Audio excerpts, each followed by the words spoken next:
Всем привет, ребята! Сегодня у нас очень интересная и, можно сказать, даже важная тема. Это обязанности руководителей Альянса в Whiteout Survival.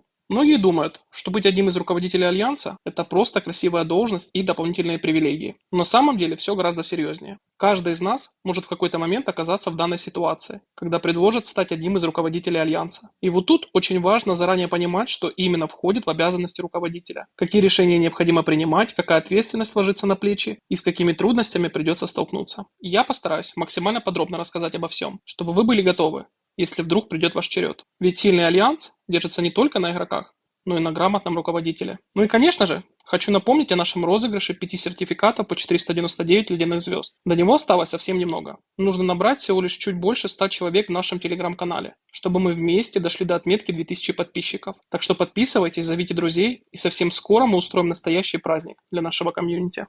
А теперь присаживайтесь поудобнее и давайте начинать. Сегодня мы с вами обсудим аспект, который ранее не обсуждали мне на канале. Это аспект, связанный с руководителями Альянса Whiteout Survival. Вы должны понимать, что это игра командная, где помимо сильных игроков должно быть грамотное руководство в Альянсе, так как без тактики ни в каких мероприятиях одержать победу не получится. Я был одним из руководителей на прошлом сервере, но сейчас такой возможности у меня нет, так как мой трехмесячный руководитель семьи не дает мне полноценно играть в игру.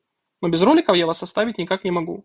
И сегодня я постараюсь вам объяснить структуризацию руководителей Альянса.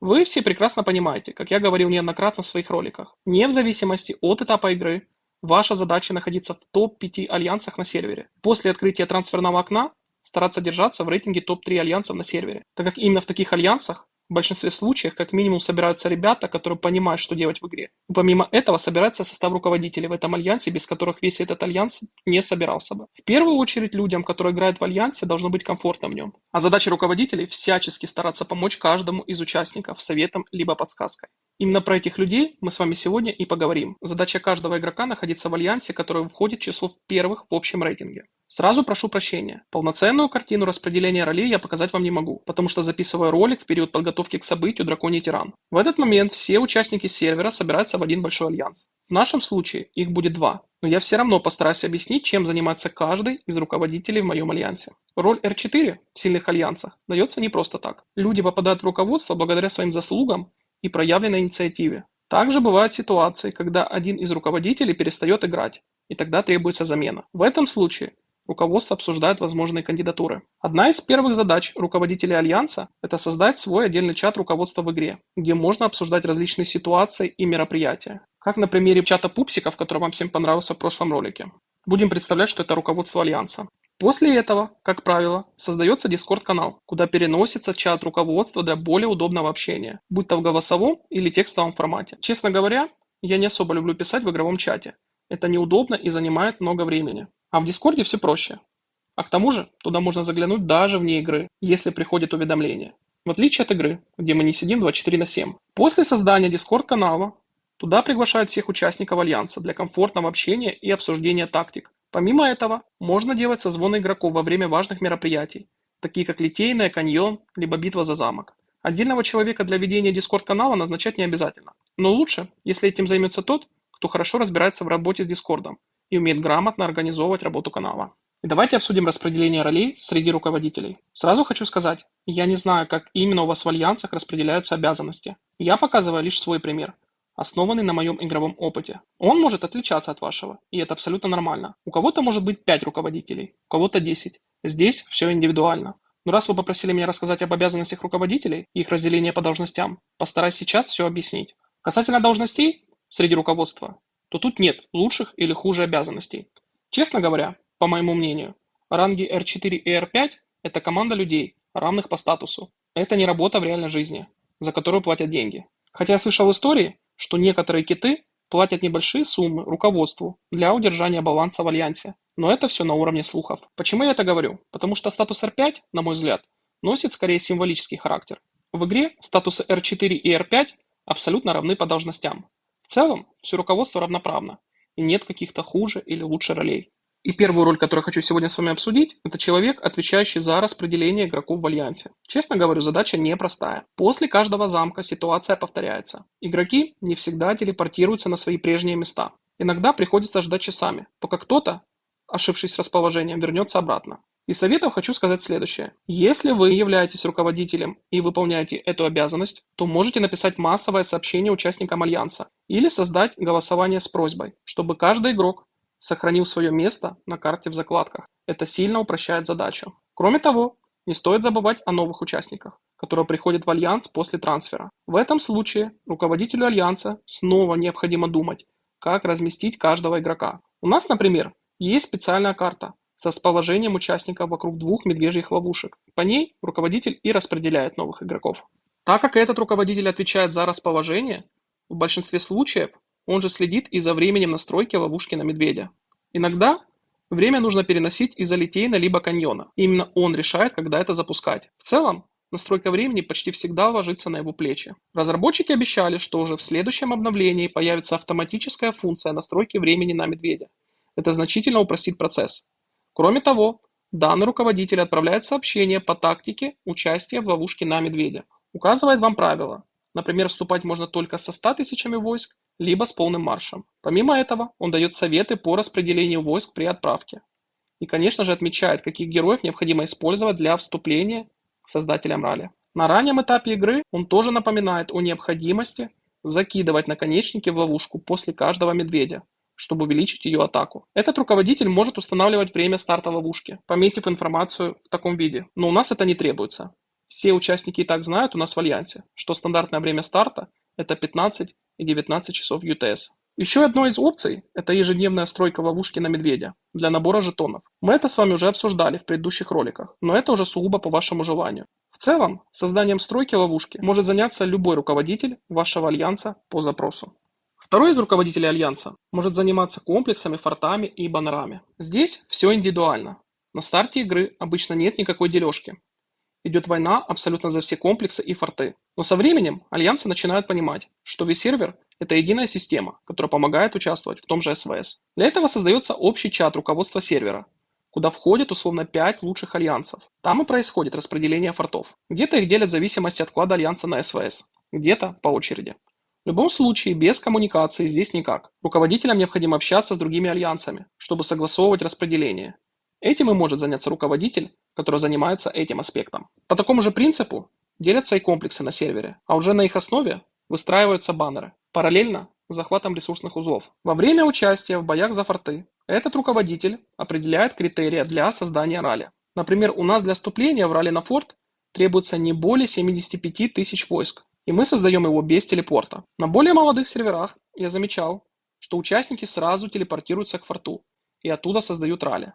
В любом случае подход может отличаться, но думаю, вы понимаете, какие обязанности я имею в виду у второго руководителя. И, конечно же, награды за форт. Данный руководитель их распределяет среди участников Альянса. Третий руководитель Альянса занимается чемпионатом Альянса. Это довольно-таки деликатная тема, потому что 5 дней в неделю данный руководитель участвует в организации этого ивента. Первые 2 дня мероприятия, с понедельника на вторник, руководитель отправляет сообщение, чтобы каждый участник не забыл зарегистрироваться с правильным соотношением войск и под бафом. Либо после условного медведя, либо после безумного Джо. Далее, в период со среды на пятницу, руководитель распределяет линии, анализирует каждый бой и вносит необходимые корректировки.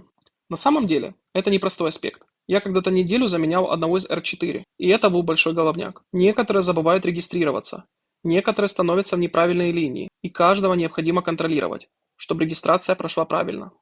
Во время боев тоже необходимо анализировать и думать о стратегии для общей победы в чемпионате. Сейчас это особенно важно, потому что в магазине чемпионата Альянса появились печати экспертов, которые крайне необходимы для улучшения бустеров.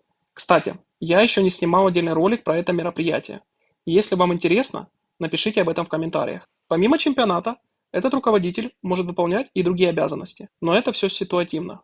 Следующий руководитель Альянса занимается организацией мероприятия «Безумный Джо» и «Престиж наемника». Касательно «Безумного Джо», то тут все не так просто. Минимальная задача данного руководителя – оповестить каждого участника о времени старта мероприятия, а также о правилах и советах по его прохождению. Например, в штабе на 10 и 20 волне все индивидуально.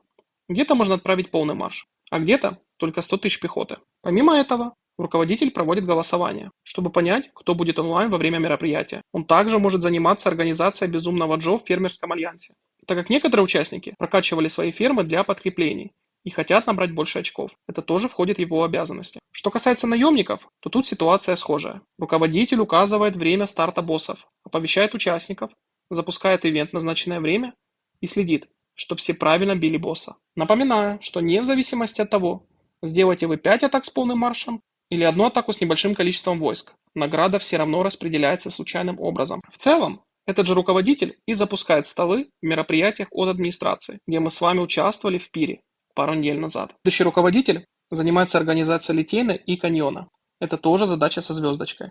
Необходимо делать напоминания, чтобы игроки отправляли запросы на битву, а потом распределять их так, чтобы было удобно всем. Кто-то может участвовать только днем, кто-то вечером. Также необходимо убедиться, что все участники зарегистрировались в мероприятиях, а затем распределить их по легионам. И, конечно же, напомнить им, чтобы они не покидали Альянс после распределения, так как при выходе с Альянса их регистрация пропадет, и необходимо делать ее заново. Тактика играет важную роль. Руководитель передает информацию в Дискорде об обязанности каждого участника. Например, в Литейной нас делят примерно на 4 равные группы, и мы стараемся удерживать комплексы. Руководитель ставит метки с группами, чтобы игроки ориентировались по карте. Кроме того, назначается несколько участников для сбора припасов в оружейной мастерской. Руководитель следит, чтобы каждый выполнял свои задачи. Он также распределяет рейды и гарнизоны, присылая общую информацию о пропорциях войск и героев, необходимых для вступления в ралли. С каньоном ситуация схожая, но там уже действуют все руководители, так как это ситуативный ивент. Они ставят метки для атак и обороны, а также распределяет топливо между участниками. Следующий руководитель занимается PvP-аспектами. Его задача анализировать различные форумы,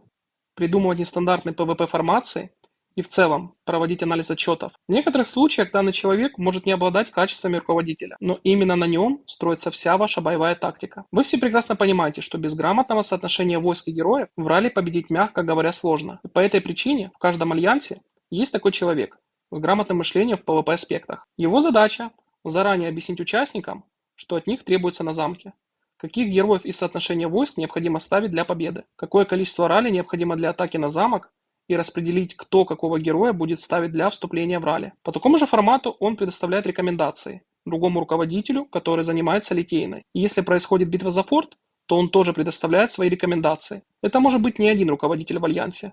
Но чем больше грамотных людей, разбирающихся в PvP-аспектах, тем будет лучше для постройки различных формаций. Плюс ко всему, этот человек может помогать каждому из участников Альянса, если ему необходима помощь советом, какое снаряжение либо талисман улучшать, либо какое соотношение войск ставить для соло-атак, и прочие аспекты связаны для улучшения участников вашего Альянса. И последний вид руководителя Альянса – это человек, который занимается дипломатией. Одна из его главных обязанностей – это рекрутинг. Такой руководитель старается находить новых сильных игроков для Альянса. Процесс этот непростой, но существуют определенные фишки, которые помогают в поиске. Бывает, что сами участники Альянса рекомендуют новых игроков. В таком случае именно этот руководитель ведет общение с потенциальным кандидатом. Каналы поиска могут быть разными.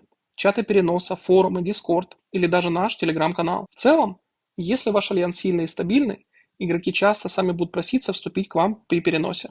После набора определенного количества новых участников, дипломат начинает договариваться с другими руководителями сервера, чтобы выбить как можно больше мест при следующем переносе. Кроме того, на нем может лежать и более серьезная обязанность – общение с соперником на СВС от лица вашего сервера. В этом случае он представляет Альянс в переговорах с противоположной стороной, договаривается о правилах предстоящей битвы, старается сгладить острые моменты и обеспечить честную игру. Такой руководитель должен обладать хорошими коммуникативными навыками и уметь грамотно подавать информацию. В целом, можно выделить еще несколько дополнительных обязанностей руководителя Альянса. Ставить большой палец на исследования, делать напоминания о различных мероприятиях, такие как Блики Зари, сражения Альянсов и другие.